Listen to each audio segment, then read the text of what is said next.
Hundreds of protesters held a mega rally in New York City, calling for the release of hostages held captive by Hamas militants in the Gaza Strip. The protest comes at a time when the Israel-Hamas conflict has entered its sixth month. The rally was organized by the relatives of the hostages. Reacting to the protests, former Israeli Prime Minister Naftali Bennett said that the whole world needs to apply pressure not on Israel but on Hamas, on Qatar, on the people who are holding them every day. On October 7th last year, Hamas's gunmen killed about 1,200 people and seized 253 hostages, including children. Around half of the hostages were released as part of a brief truce deal in late November last year that was mediated by Qatar.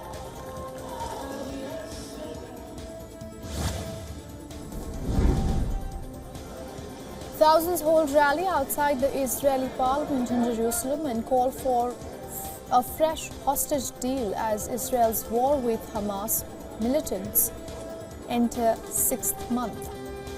The protest was organized by the families of the hostages who are still held captive by the Palestinian militant outfit. The anti-government protests in Israeli cities have grown and people's anger has been mounting against Prime Minister Benjamin Netanyahu over government's inaction to help free about 130 remaining hostages.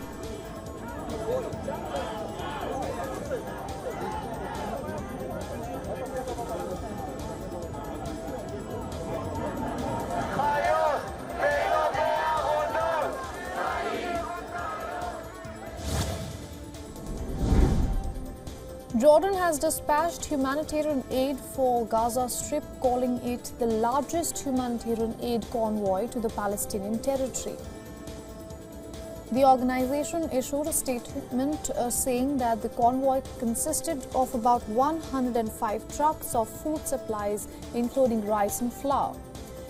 The charity organization also said that the food supplies will be delivered with the help of international bodies before the start of Eid.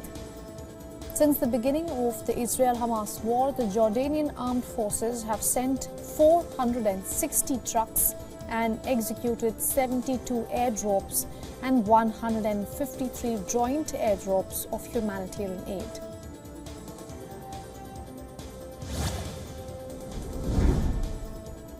As a show of support to the people of Palestine, Iraq agrees to send 10 million litres of fuel to the war-torn Gaza Strip.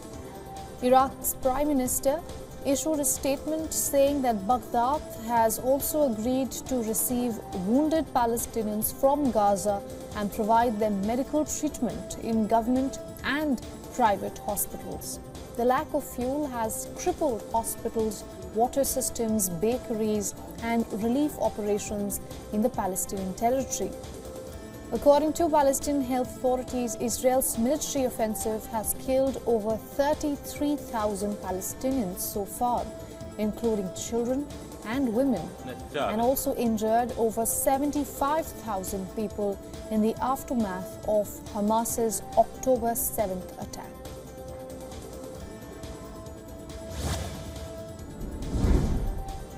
Italian Foreign Minister has met with Israeli counterpart in Rome and has repeated Italy's call for a ceasefire in the Gaza Strip. During the meeting, Foreign Minister has also discussed the Food for Gaza initiative. The initiative was launched last month in response to the humanitarian crisis in the war-torn Palestinian territory. The Italian minister said that the proposal aims to deliver food supplies to the civilian population of the Gaza Strip.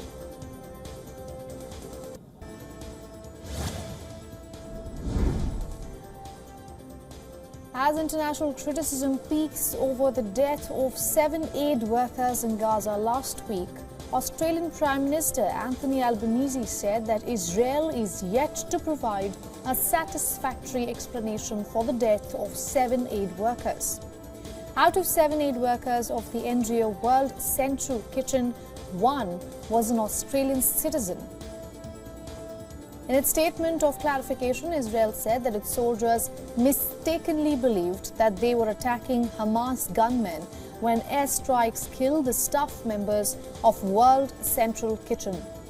So far, almost 200 aid workers have been killed in the Israel-Gaza war.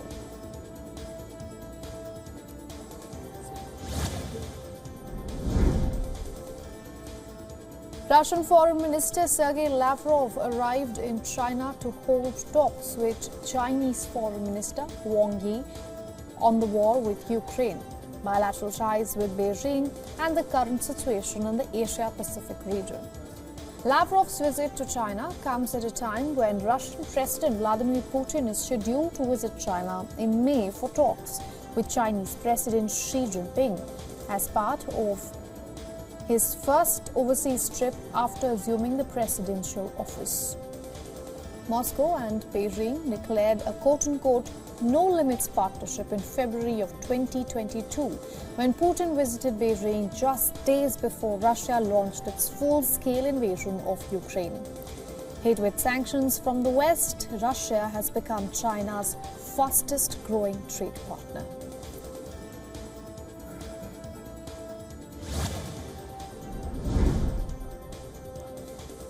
In Kigali, Rwandans held a candlelight vigil to commemorate the lives of more than 1 million Tutsi and Hutus who were murdered during the Rwandan genocide 30 years ago.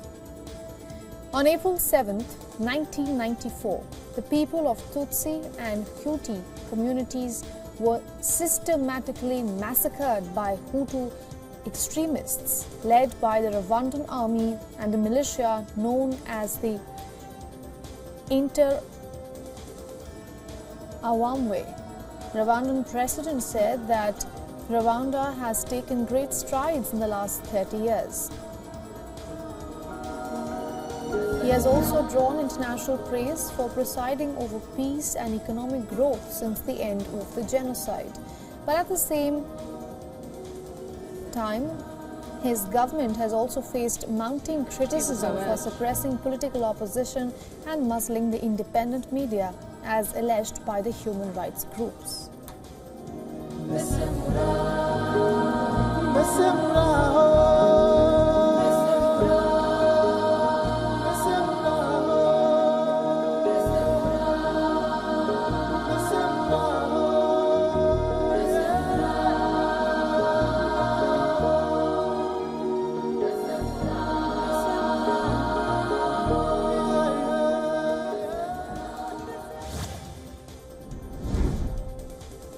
In New Delhi, the iconic Qutub Minar illuminated with the colors of the Rwandan national flag to show solidarity with the people of the East African nation in remembrance of the 100-day massacre that claimed the lives of 1 million people in the year 1994.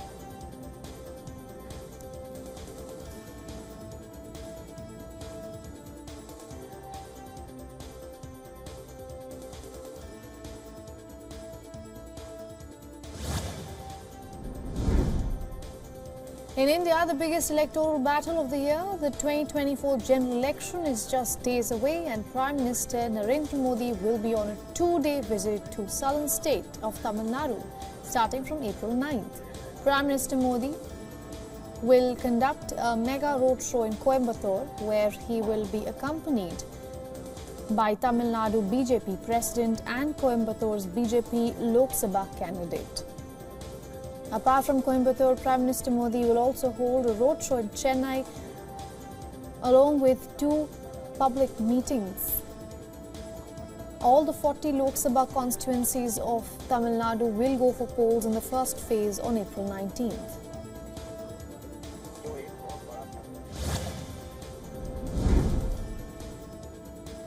India accords a ceremonial guard of honor to Greek military chief Dimitrios Chopis in New Delhi. The Chopis participated in a wreath-laying ceremony at the National War Memorial and paid his respects to fallen Indian soldiers. In February, Greek Prime Minister Mitsotakis led talks about defense, security and various issues of mutual interest with Indian Prime Minister Narendra Modi during his visit to India. Significantly, Athens has also extended support to New Delhi's candidacy to the United Nations Security Council in 2028-29.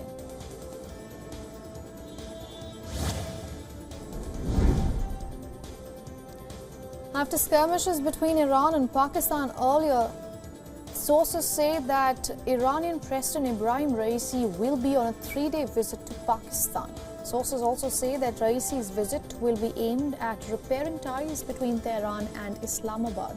As per sources, President Raisi will land in Islamabad along with his delegation on the 22nd of April and depart for Tehran on April 24th.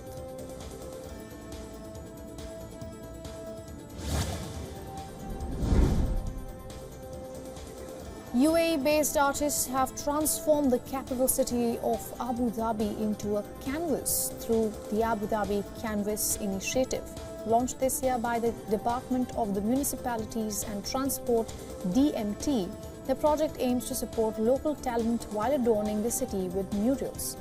The murals have been painted around bus stops across Abu Dhabi to make the city look appealing for the citizens as well as the tourists.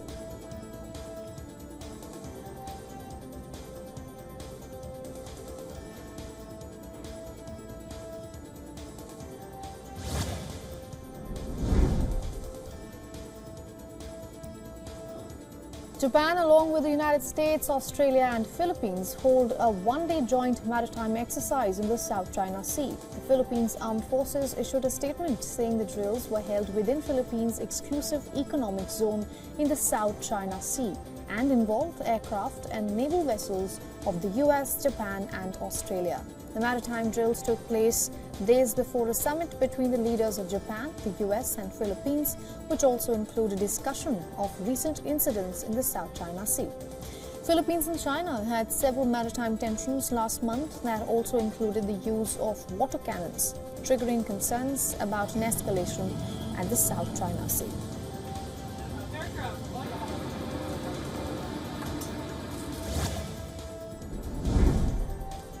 Mexico diplomats arrive in capital of Mexico City from Ecuador following the Ecuadorian government's decision to break into the Mexican embassy. President Andrés Obrador severed diplomatic ties with Ecuador immediately after the April 5th raid, which international law experts, presidents and diplomats have deemed a quote-unquote violation of long-established international accords.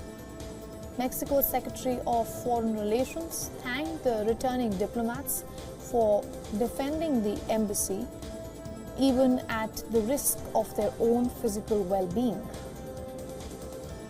Diplomatic premises are considered foreign soil and quote-unquote inviolable under the Vienna treaties, and host country law enforcement agencies are not allowed to enter without the permission of the ambassador.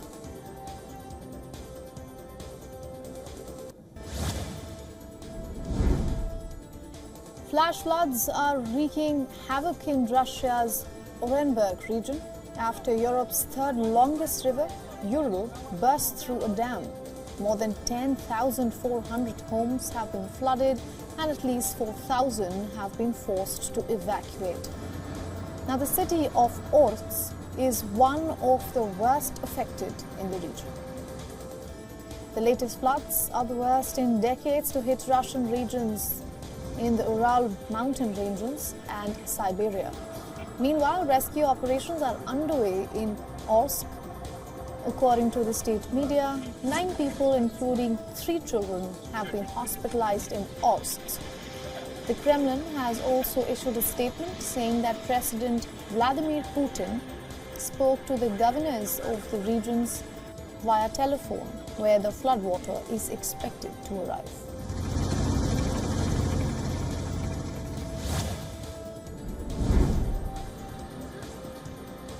Now, social media platform X, formerly known as Twitter, has revealed that they have been quote-unquote forced by court decisions to block certain popular accounts in Brazil. According to reports, the court has prohibited the social media platform from making public any details related to the order. Meanwhile, X's CEO Elon Musk said that he will lift the restrictions even if it leads to the closure of the social media platform in the country. Musk said that he will be legally challenging the court order. The social media company says it is unaware why the blocking orders have been issued, adding that it is threatened with daily fines if it fails to comply.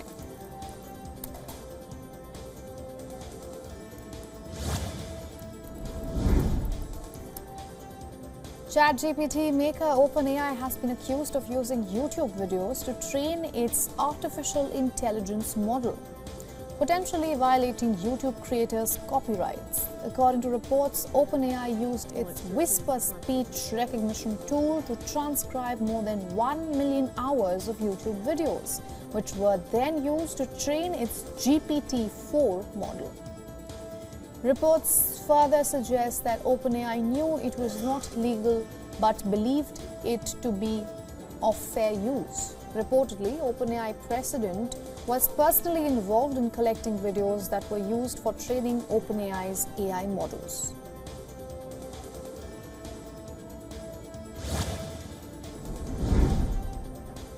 Artificial intelligence has taken the world by storm. This is the latest. China has released an AI weather forecast tool called Zhiqi that can give a 5-day forecast with 3-kilometer accuracy. The AI model focuses on regional weather and has been developed by Pangu Weather, part of Huawei Technologies. Now, by leveraging AI to predict weather patterns, scientists will be able to bypass the complexities associated with traditional methods of forecasting, something that has created a new avenue for weather predictions. Researchers are currently working on improving the forecasts to just 1 kilometer. They aim to enhance its rainfall forecasting capabilities, including providing specialized forecasts like heat stroke indexes.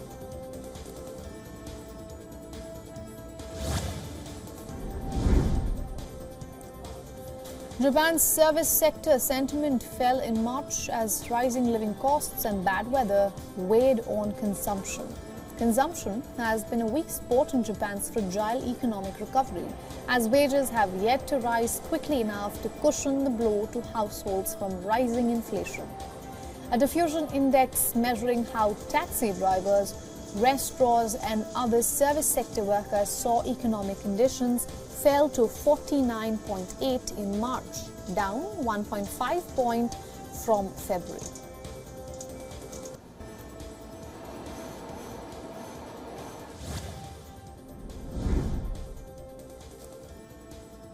Japan's Daihatsu Motor said that it will streamline the way it reports on development and certification to its parent Toyota Motor as the compact car maker seeks to overcome a safety test certification scandal. The move comes more than a month after a new president from Toyota took up the reins at Daihatsu, facing the daunting task of putting the small car unit back on a growth track. Daihatsu will still be commissioned by Toyota to handle actual vehicle development.